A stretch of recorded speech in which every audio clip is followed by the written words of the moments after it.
Hi, good evening again, folks. Okay, in this video, I'm going to go over what I believe for myself are the 5 best captains in Buffalo Sabres history. Coming up.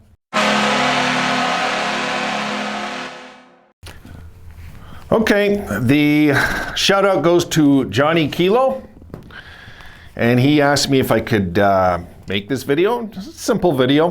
But again, folks, these are just my opinions. So, you know, we all have our favorites, right? So, don't be pulling out your hair. Don't be hating on the victim. I'm the victim here. Remember that.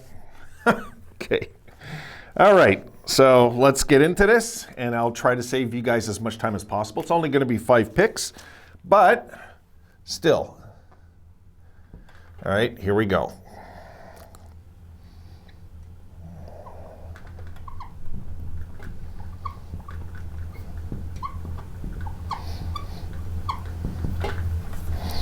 And that was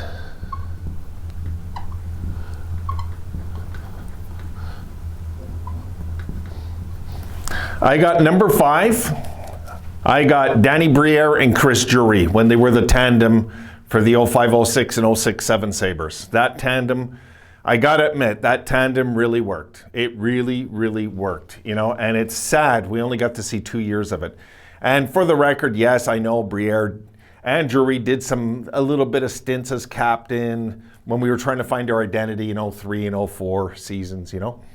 But, well, the 2003, 2004, there was no season in 04, 05. But you know what I'm saying.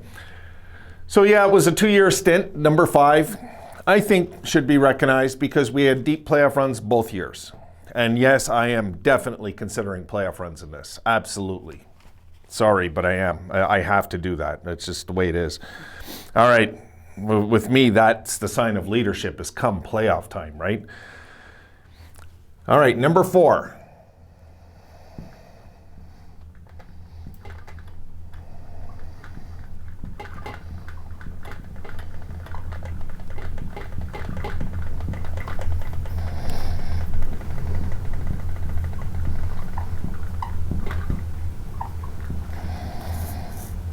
See, when I put on the right bracket is basically how long the stint was. Number 4, I got Pat Lafontaine. And I know we never had a big playoff run with Pat Lafontaine, but my God, if this guy wasn't meant to be a Buffalo Sabre, I don't know who was, you know? This guy was just, I still believe the greatest U.S.-born player ever. I still believe it. I know Modano had a phenomenal career, but Lafontaine was a special talent, you know? He really, really was. And if it wasn't for injuries, what could have been in this man's career, right? And again, don't forget, I got to see him here when he played in Verdun, you know? So I have memories of Pat Lafontaine as a kid before he was drafted by the Islanders, I remember. And when the Islanders drafted him, I was like, is it ever gonna end? Christ, how the hell did they wind up getting him? I think he went 3rd, right? If I'm right, he went 3rd. I couldn't believe it. I thought he was going number 1 for sure in the draft that year. Was that the Lawton year? I think that was the Brian Lawton year, right? Pretty sure. Anyway, Lafontaine, 4+ years between 1992 and 1997. No big playoff run, you know. It's there for, you know, I guess our biggest moment during that time probably would have been the Mayday goal, you know. I'm guessing if I was to look at it and say what's the fondest memory playoff-wise. Hold on, my shoe is caught on this stupid wire. Hold on, guys. Give me a second here. Okay, I am free. I'm a free man again. There we go. So, yeah, I got Lafontaine, number 4. Number 3 might come as a bit of a shock.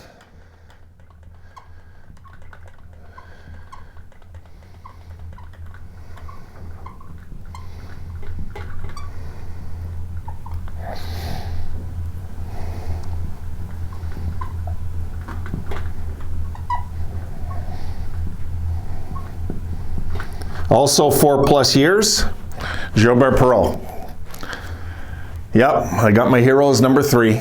Told you guys I'll always be transparent with you. What I believe in my heart is the truth. And I'd be lying if I put Perreault number 1. I just would be. You know, he was our franchise player, our historical franchise player. Was he our greatest captain ever? I just don't believe so, you know.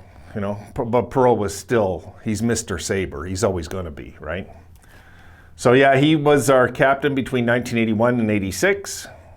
Yeah, think about it too, you know, 11 years in his career, it's kind of a thing where you say, look, you're the franchise guy. Here's the C, you know, finally. So 4+ years, and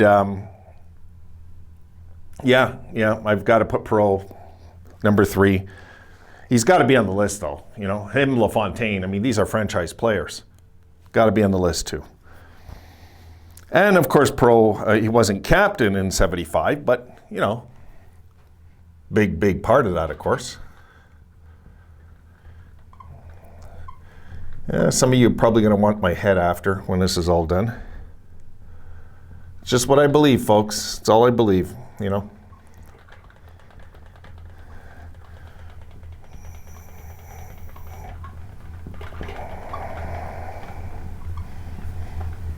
Number 2, I got Jim Schonfeld.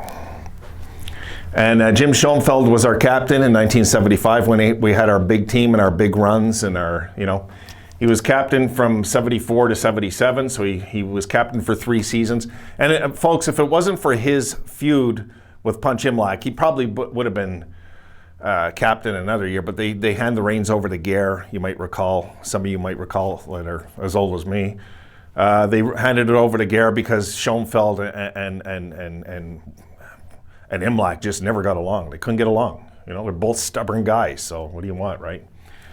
But Schonfeld was a leader. He was physical. And that's why I believe our current team right now, Jack Eichel should not be the captain. It's just my belief, folks. If it was my choice, Ristolainen would be the captain. And Dahlin, as he progresses, and Dahlin is going to get better, and Dahlin's going to get meaner and bigger and stronger. All those things are going to take place. Dahlin should be our captain eventually, I believe. But right now, I would have Risto as our captain. He's the guy that's out there and that's intimidating on the ice. That's your leader, you know? Doesn't mean he's your best player. It just means he's your leader. There's a difference. There is a difference. And number 1, drum roll, please. Thank you.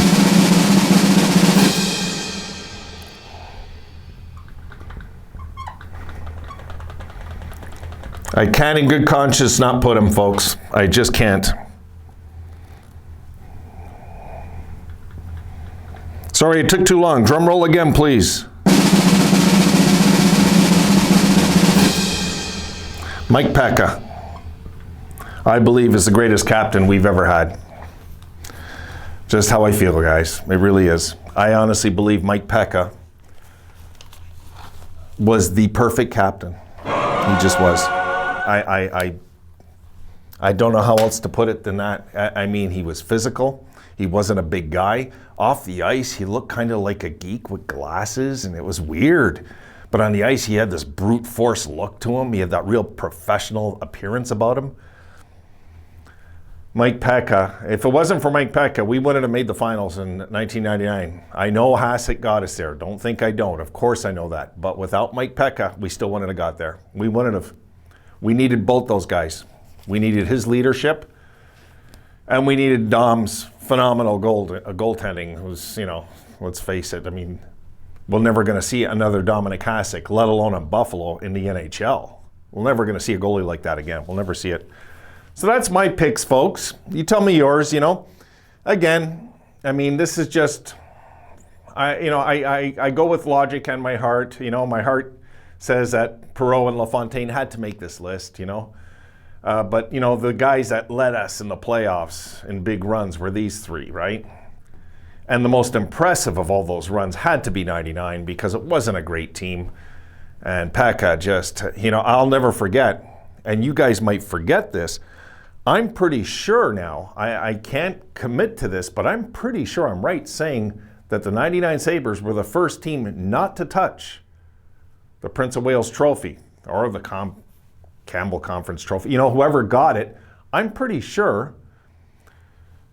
But anyway, I'm probably wrong about that because I remember the year before when Washington beat us, how I was surprised they were holding it up. Yeah, so Yeah. Anyway, I could be wrong. If one of you knows that, please let me know who the first team was to do that, actually. Because I always, for some reason, think it's the 99 Sabres. Yeah, I'll never forget when the boys were lined up for the team photo, and you seen Mike Pekka's mouth say, "We won't be touching that." I still remember that. Hope you enjoyed this, folks. A lot of good memories, eh? A lot of good memories. A lot of great Sabres. Let's not forget, folks. This is how proud our history is. Let's not forget that, you know? Let's not forget, because of where we're at now, that these days aren't up ahead again. And hopefully we'll have somebody else number one there. We don't even know yet who. You know, let's hope one day it's Rasmus Dahlin because of the 2 Stanley Cups that were won in Buffalo or something. Just saying. Have a good day, folks. I will see you all later.